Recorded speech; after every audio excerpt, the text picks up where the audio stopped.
to order right now for our December 15th meeting and ask our newest member, BJ, if he would lead us in prayer this evening. Would you pray with me? Our Creator, we thank you for this day, for the many blessings that you bestow upon us. We say thank you. We ask for your blessings over our meeting tonight, not only our meeting, but over our nation and our state, and even our community as we go through this pandemic. Bless us and keep us is our prayer, and we pray in your name. Amen. Amen. If you'll notice, we do have a revised agenda tonight from the agenda you received originally. We'll be going into closed session as soon as the regular meeting is over. Is there any discussion about that? Okay, I'd like a motion to approve the adoption of our agenda for tonight, please. I make a motion. So moved. Thank you. We have a first and a second. All in favor? Aye. Any opposed? Okay. If you'll look, you have the October 20th minutes. Could I get a motion to approve the October 20th, 2020 meeting minutes, please? I'd like to move a correction, please. Okay. On page 2, when I was reviewing this, there was a quote that was attributed to me asking a question about how many people had died this year from COVID than last year. And I believe that was our colleague, Mr. Rayleigh. Being a frontline worker, of course, I'm up to date on all that, and I don't think I would have asked that question. And I do remember him sitting here, so I think that quote should be attributed to him and not me at this time. Okay. The audio was very. Oh, I understand. I just thought since it's written in there, I better. Thank you. Okay. Sure. So we'll make those changes. Are there any other changes or comments about those minutes? So can I have a motion to approve the change in the minutes from October 20th? So moved. Can I get a second, please? Thank you. Okay. And we have someone with public comments tonight, Jessica Leans. Good evening. Can everybody hear me okay? Yes, we can. Thank you for being here. Yes, thank you for the opportunity to speak. Hello, my name is Jessica Lyons. I am an emergency management planner with On Target Preparedness, and we contract with Scotland County Health Department for their public health emergency preparedness efforts, and that also includes working with planning and preparation for any sorts of emergencies, and in this case, COVID-19 and various elements associated with that. So tonight, I'm just going to give you as brief as I can. There's a lot of info, but as much as I can in 10 to 15 minutes about the COVID-19 vaccine and where we are, kind of, the current picture. And then I can stay on the call afterwards if there's another point in the agenda where there's a chance for discussion and questions. So I will be with you guys through the evening. So the first slide that I see that Mr. Patterson is showing is just kind of the planning assumptions. So this is the information that we've been working with since news really started to roll out about the different trials and the different candidates, and particularly Operation Warp Speed. So that's the vehicle that the federal government is using, the massive coordination effort between several disciplines, distribution, healthcare, defense, to kind of coordinate vaccine response. So to start at the slide, there are 6 candidates that are in the United States that are utilizing Operation Warp Speed to either support and or funding. There are, of the 6 vaccine candidates, 5 of them are 2-dose series, and they're administered either 21 or 28 days apart, so 3 or 4 weeks apart between their first and second doses. And one important caveat is they cannot be interchanged. So we're hearing a lot in the news about Pfizer. We're hearing a lot in the news about Moderna. So if you get the Pfizer vaccine, your second shot has to be the Pfizer product. It can't be the Moderna product. Some vaccine candidates will require some reconstitution at the point of administration.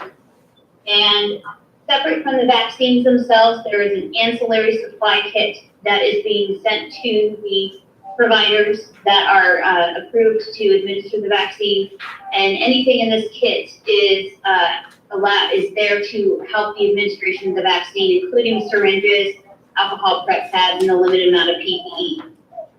The big take-home message is that there are limited doses of the vaccine. We've been hearing that from all of our public health officials.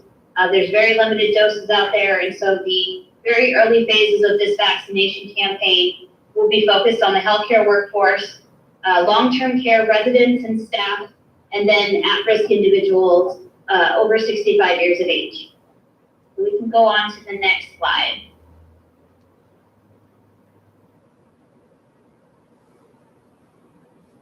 And this graphic is from the FDA's Vaccine and Related Biological Advisory Committee meeting in late October, which kind of outlines the 6 candidates that are working with the CDC in Operation Warp Speed, their platform that they're delivering the vaccine on, their doses, and then some of their information about their phases in their clinical trials.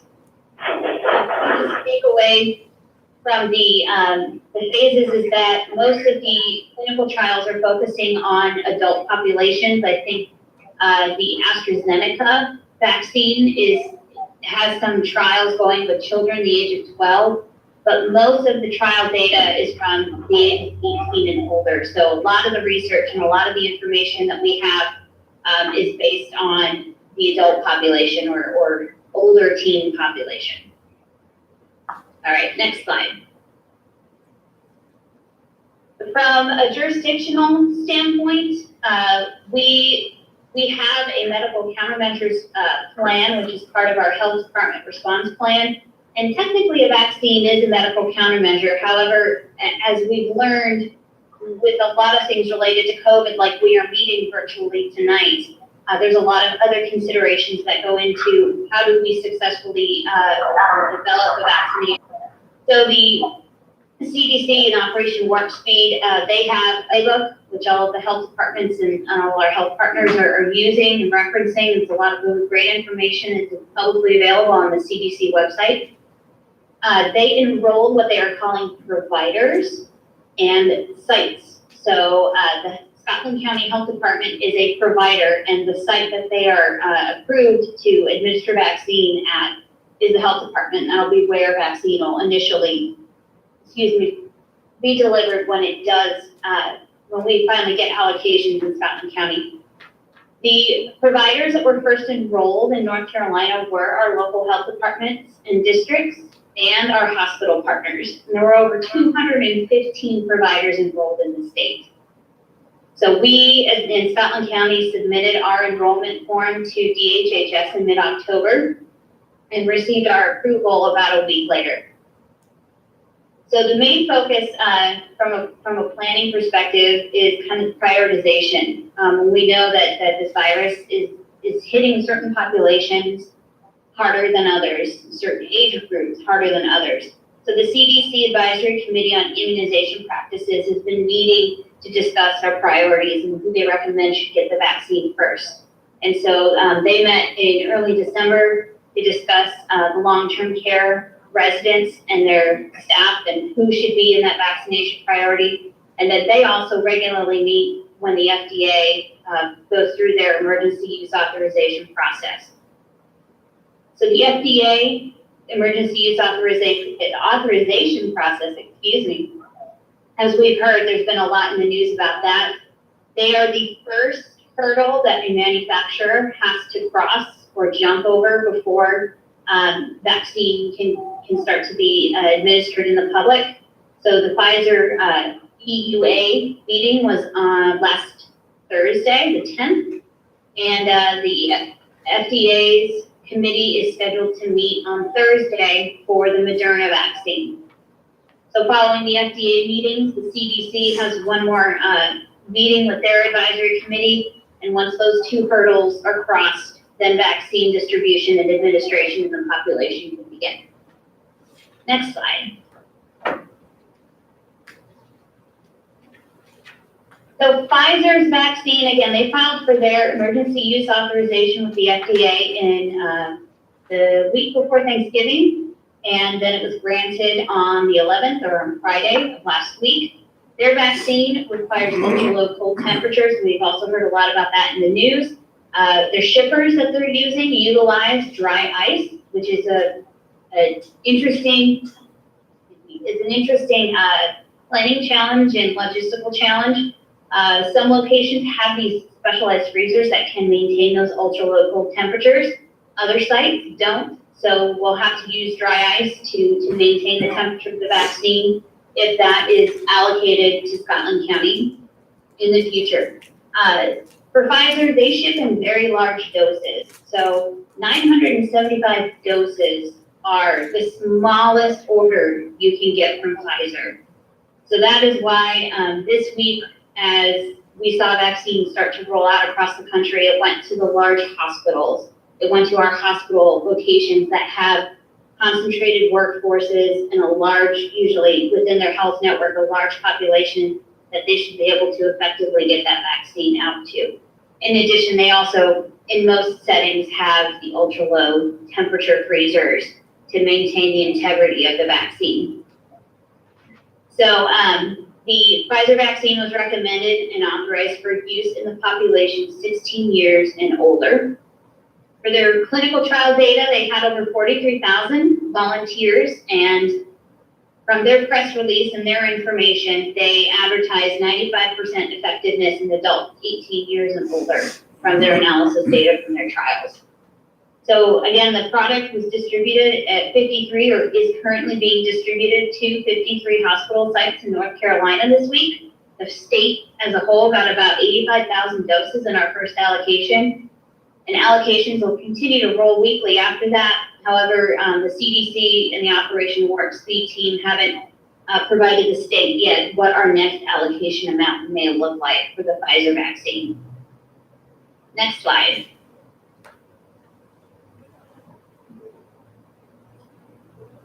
For Moderna's vaccine,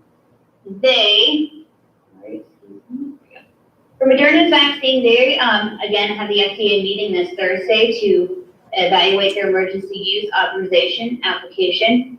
This vaccine is stored at freezer level temperatures, which almost every healthcare facility that handles immunizations has that equipment. Their shipments arrive in 100 doses per shipment, which is much more manageable than the larger 975 doses of the Pfizer vaccine. And again, this is a 2-dose series as well. Their interim analysis data from their various phases of trial advertised 94% effectiveness. They had over 30,000 participants in their US trials, and they estimate maybe about 20 million doses available in the US by the end of the year. So they, pending the FDA and the CDC's okays, Moderna product could begin distribution in the United States early next week. And I saw on another presentation earlier that there may be upwards of 175,000 doses coming into North Carolina. And the DHHS and DPH, all of our partners at the state, have recognized that some of the challenges with the Pfizer vaccine. So they're really trying to make sure the Moderna product is distributed to the local health departments and those that have the better capacity to maintain the cold chain management for the product.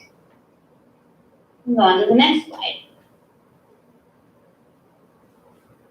There are other manufacturers out there other than the Pfizer and Moderna, so we're still waiting on additional news and information to come out of those trials and those candidates. However, one manufacturer, Novavax, is already exploring pairing the flu vaccine and the COVID-19 vaccine together, understanding that there may be some seasonality to the virus, to the occurrence of the virus. So this may be something similar to where they can thread those two together. The CDC continues to provide a lot of updates and information about the vaccine handling. DHHS had to create a new immunization registry specifically for COVID-19 vaccine, and they're calling it the COVID-19 Vaccine Management System, or NCCVMS. And they're bringing that online and getting everybody trained up, and that would be a very large component of vaccine management for the local health department and the jurisdictions. The FDA does require 2 months of safety data for the phase 3 trials. So the next couple vaccine candidates that may be on our radar in the future would be the Janssen or Johnson & Johnson product and the AstraZeneca product. The AstraZeneca is a 2-dose product, so once most of the trial candidates saw their second dose, that would be when that 2-month clock started. The Janssen Johnson & Johnson vaccine is a single dose. So we should start seeing that information coming out pretty soon because they're gonna have enough data just from that single dose to start maybe considering looking at emergency use authorization for that product as well. Next slide. And hopefully these slides were included in your packet. If not, I can get them to you digitally. This is just the state's framework for our prioritization of the vaccine. We know we're gonna have limited supplies early on. We know that we're gonna be very deliberate about who we are offering it to and making it available to.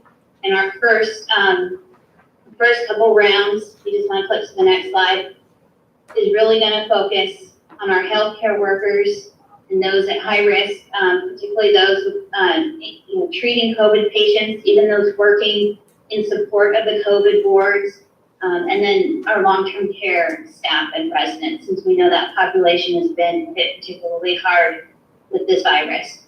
So we're gonna be working to identify those folks in our community, and as soon as we start to see maybe vaccine on the horizon, it'll be controlled at first, but as we get into 2021, maybe the early spring timeframe, maybe even a little later, we'll start to have more broader availability in the population and more supply out there. So that is all the information. Sorry, it was kind of a fire hose, but I hope it was informative. And like I said, if we have time for questions, I'm happy to take those, or I can stay on to another part of the agenda where it'd be more appropriate to take questions. Does anyone have any questions? Dr. Carter? You'll probably have to relay when does Scotland County, when's the health department supposed to get their vaccines? I'm sure there's some Pfizer vaccine coming our way. Jessica, did you hear him? When, his question was, when can Scotland County expect the Pfizer vaccine to reach us?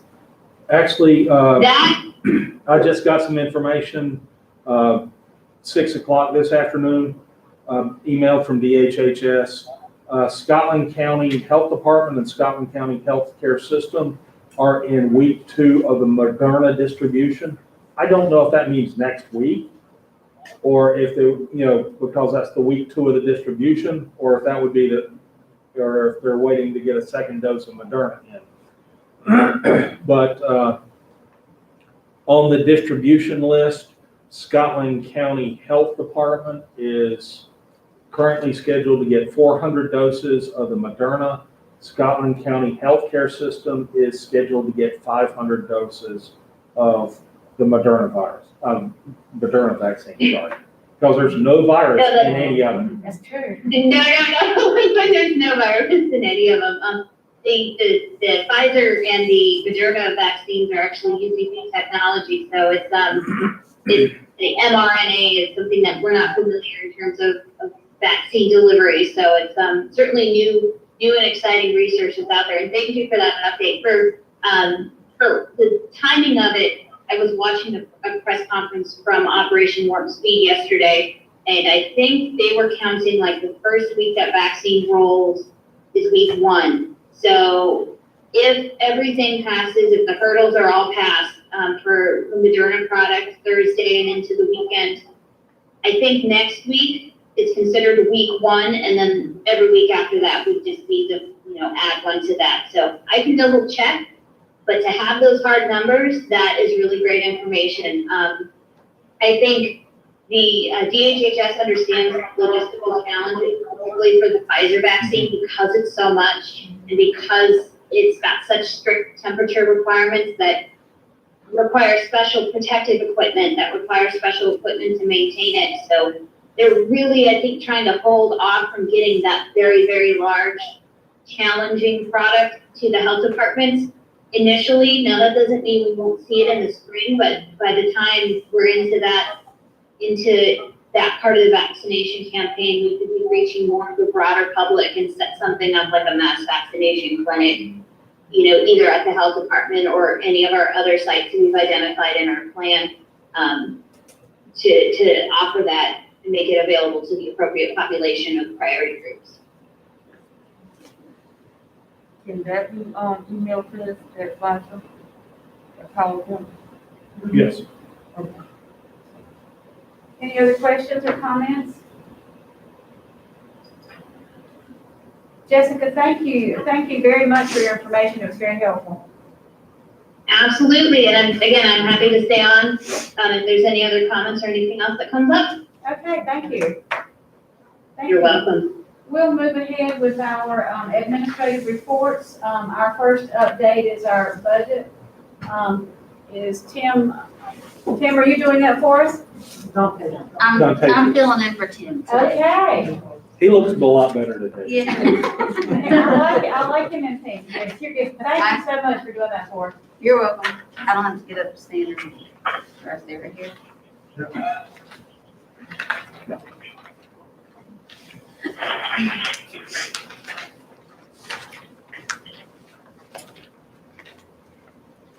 We can go to the operations budget slide.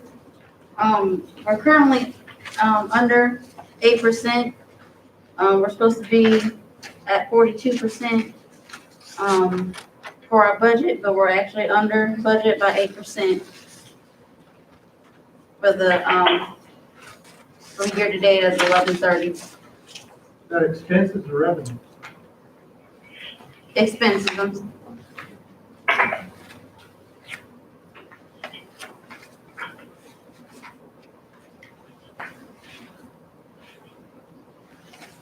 Any questions on this? And then the next slide, we have our revenue collection, and we're currently under by 9%.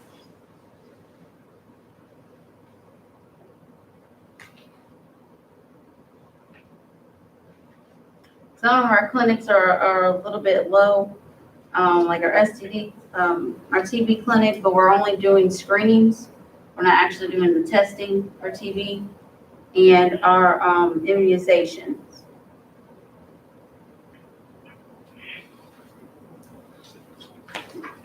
So if you look, your expenditures are at 34%, revenues are at 32%. And right now, a number of our clinics, a number of our revenue generating facility operations, we're not doing as on the scale that we normally would.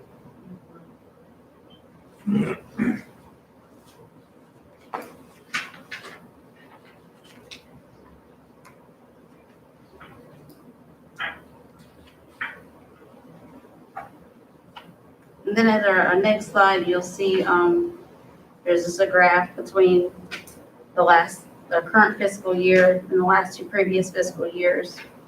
Some of our clinics are exceeding some of the previous years, but some of them are behind and not doing as well as the previous 2 years. But I just think that it's all because of, the pandemic and people just not coming out and not getting the services and just healthcare in general with even your own primary physicians.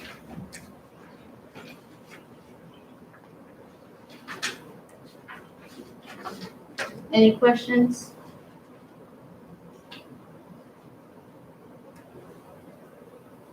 Thank you. Thank you. What about the monthly activities report? The summary information was provided in here. If anybody has any specific questions about it, rather than going back over individual transactions.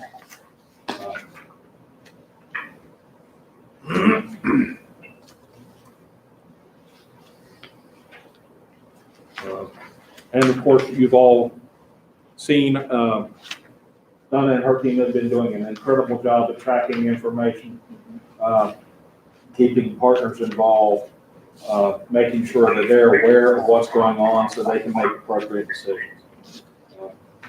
If anybody has any questions.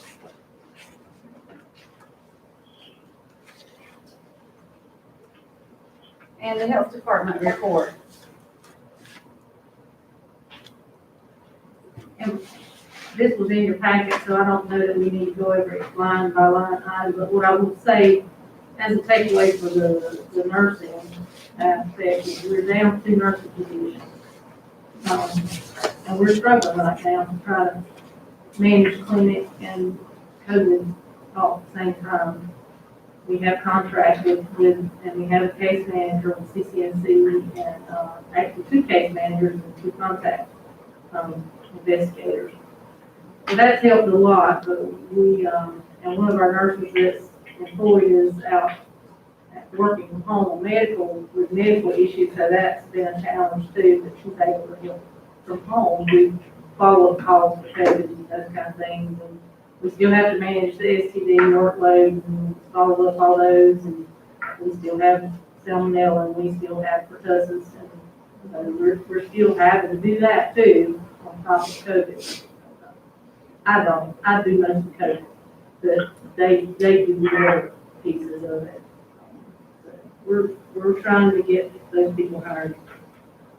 And also Donna was on the conference call with the state Friday, and she expressed the needs that we have, and they did send her, or they were going to send her some additional information. She could go online and request additional assistance. It's not as likely to get an additional nurse through them just because you can't find them. But they might be able to help additional clerical or tracers or something like that. So, possibilities. When we get into the phase of doing mass vaccine plans for COVID, we're gonna need more help. So thinking ahead, for clerical, for entry, for vaccines and system, I'm gonna request some of that with the board. And also, talking with Donna, as we get into the new CMS, I don't remember all of these initials yet. But when we get into this new system, getting in training, we'll also reassign county employees from other departments, and that could potentially help with some clerical aspects. They can move papers and key in data. That's right. So, but they will have to be trained with that, and the comment was AHEC should be able to assist in training.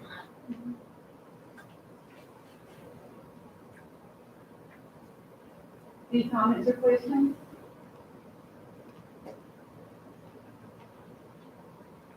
Any committee reports?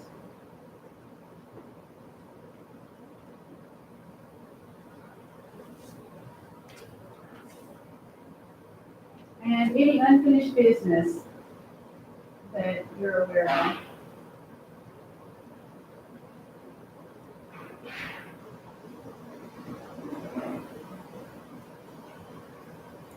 So moving down to new business, we are going to swear in reappointed board members tonight. And Cheryl, we don't want to move ahead to swear in our new board member as well? No. Okay, all right. Whenever you're ready. So Dr. Bowling, Mr. Todd, and me tonight. If we could just do one at a time, okay? Diane, since you're the closest, we'll start with you. If we could have Kevin to after his assistant.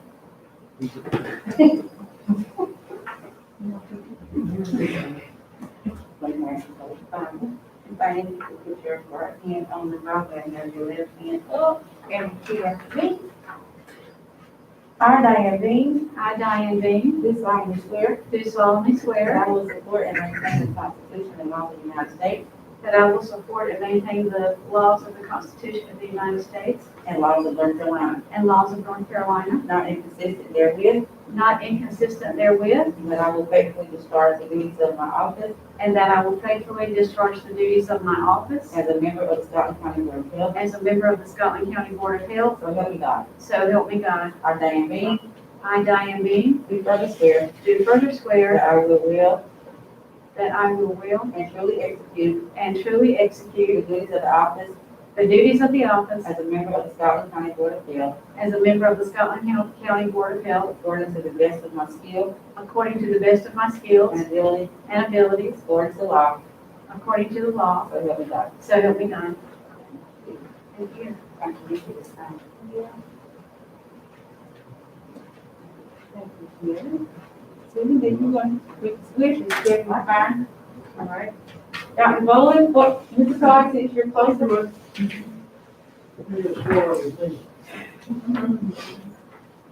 I, Charles Todd, I, Charles Todd, Charlie Todd, do solemnly swear Do solemnly swear that I will support and maintain that I will support and maintain the Constitution and laws of the United States the Constitution and laws of the United States and laws of North Carolina, and laws of North Carolina, not inconsistent therewith, not inconsistent therewith, and that I will faithfully discharge and that I will faithfully discharge the duties of my office the duties of my office as a member of the Scotland County Board of Health. as a member of the Scotland County Board of Health. So help me God. So help me God. I, Charles Todd, I tell you that, do further swear do further swear that I will and truly execute, that I will and truly execute truly execute the duties of the office the duties of my office as a member of the Scotland County Board of Health as a member of the Scotland County Board of Health according to the best according to the best of my skill and ability, of my skill and ability, according to law. according to law. So help me God. So help me God. Thank you, sir. Dr. Harris, sign right for you. Last but not least, Dr. Bowling.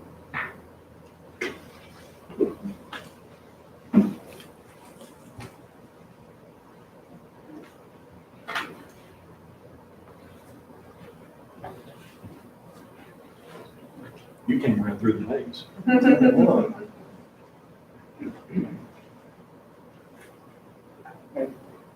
I, Dr. J. Earl Bowling, do solemnly swear Do solemnly swear that I will support and maintain that I will support and maintain the Constitution and laws of the United States the Constitution and laws of the United States, and the Constitution and laws of North Carolina, the Constitution and laws of North Carolina, not inconsistent therewith, not inconsistent therewith, and that I will faithfully discharge the duties and I will faithfully discharge the duties of my office as a member of as in the office of a member of the Scotland County Board of Health. Scotland County Board of Health. So help me God. Thank you, God.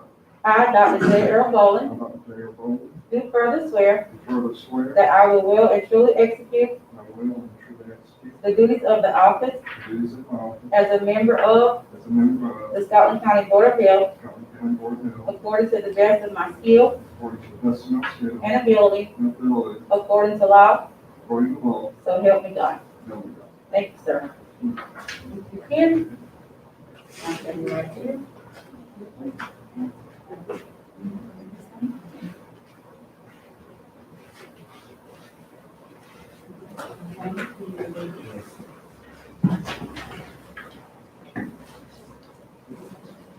Thank you all very much. So there are a couple of things. There's a fiscal year 18 Medicaid cost settlement adjustment of $43,977.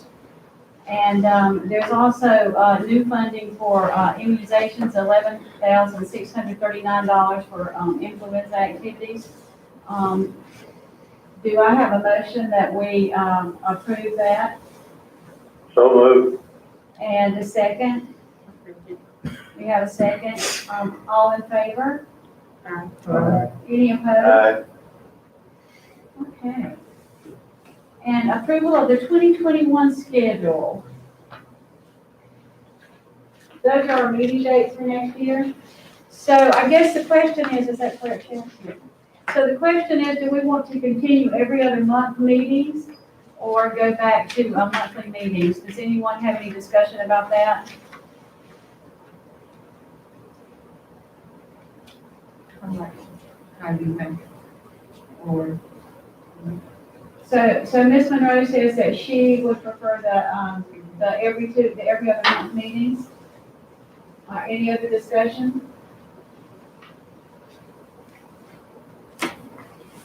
Do I have a motion to approve we stay with, every other month?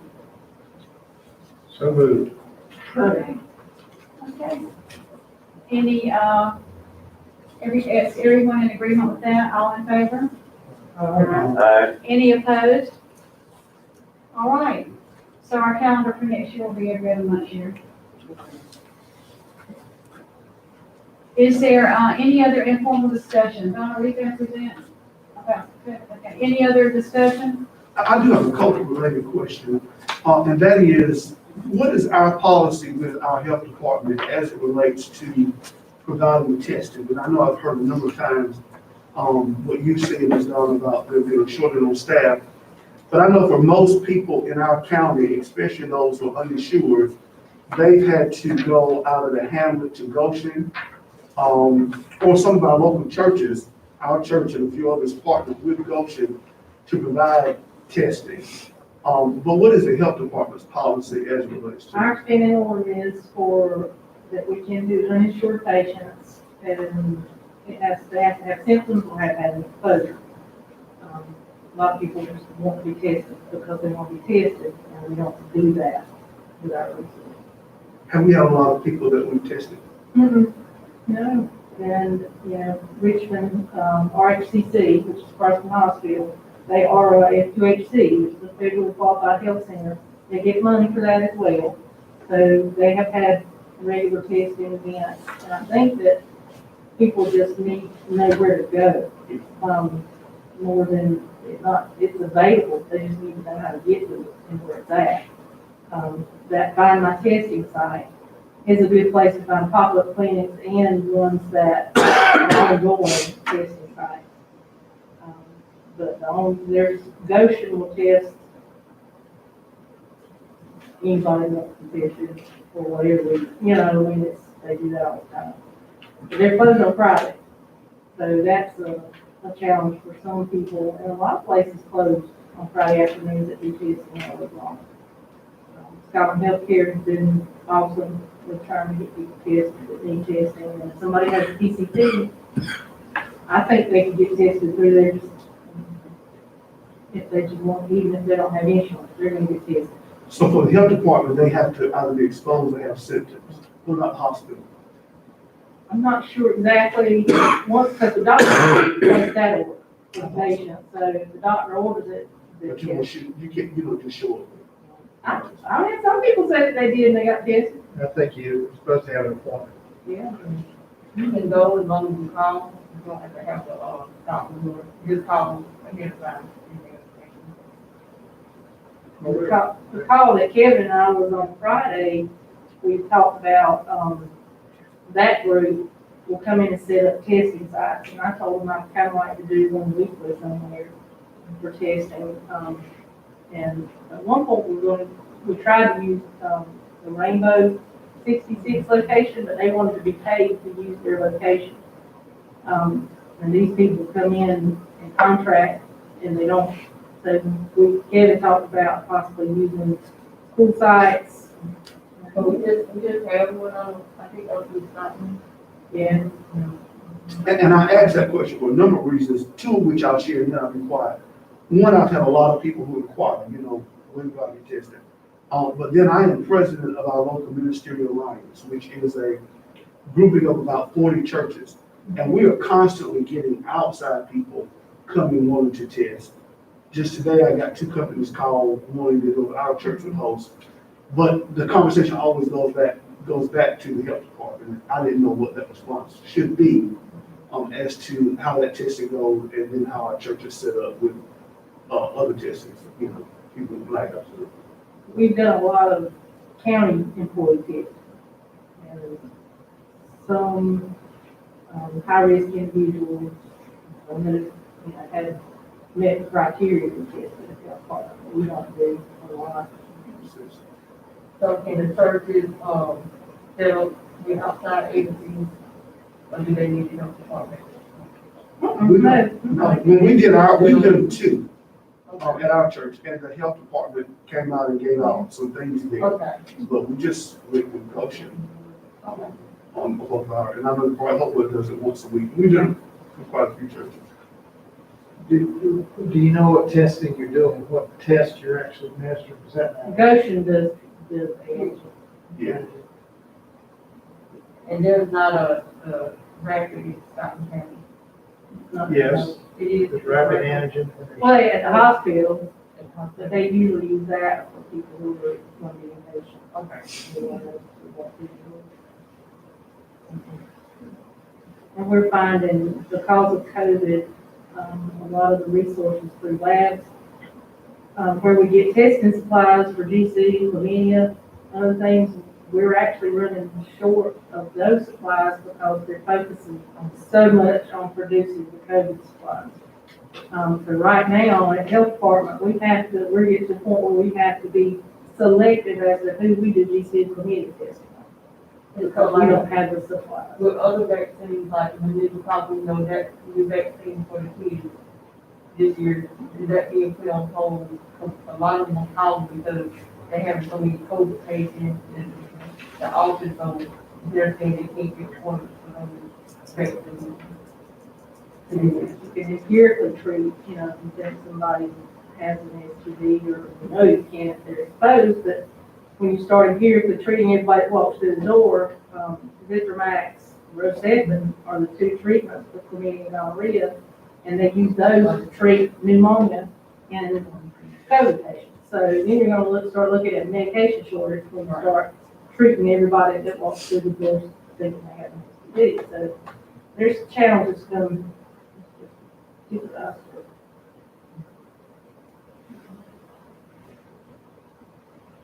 Any other comments, questions? Any questions for Donna?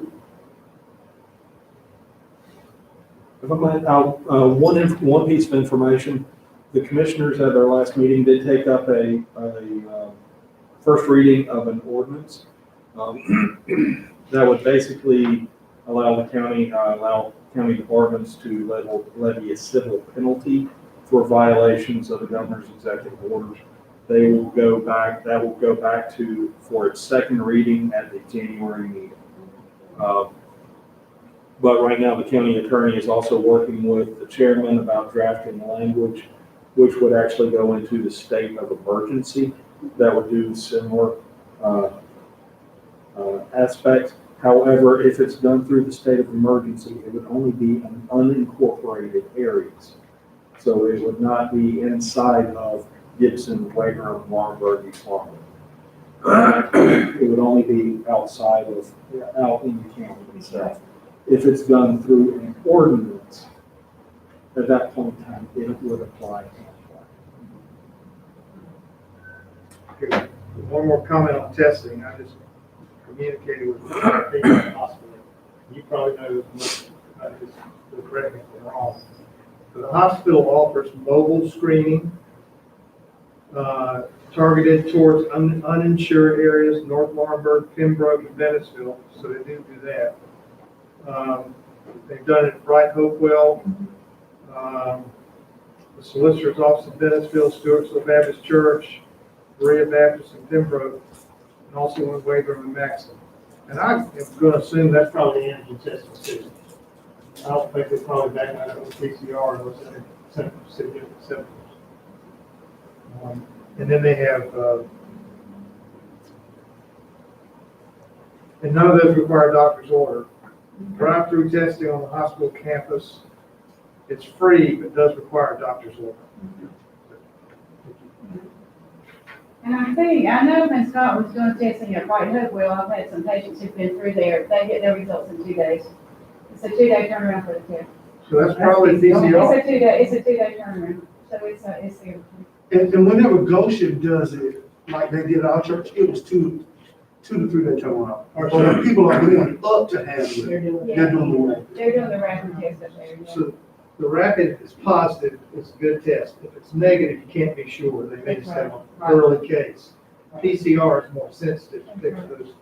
That's also more expensive. You've got to wait 2 days to get an answer.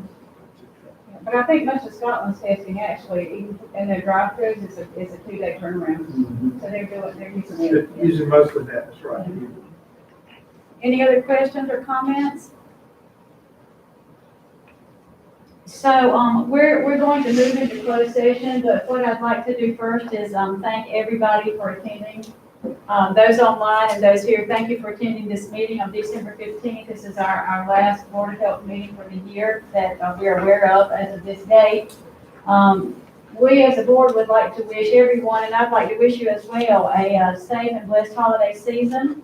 I'd like to thank everybody at the Health Department for their hard work this last year, and it's going to be a lot of hard work going into next year, but we really, really appreciate everything that y'all are doing, that you're doing. And we hope that we want you to know that as the Health Department, that you have our full support. That's our full support. We appreciate each and every one of you. So thank you again, and those of you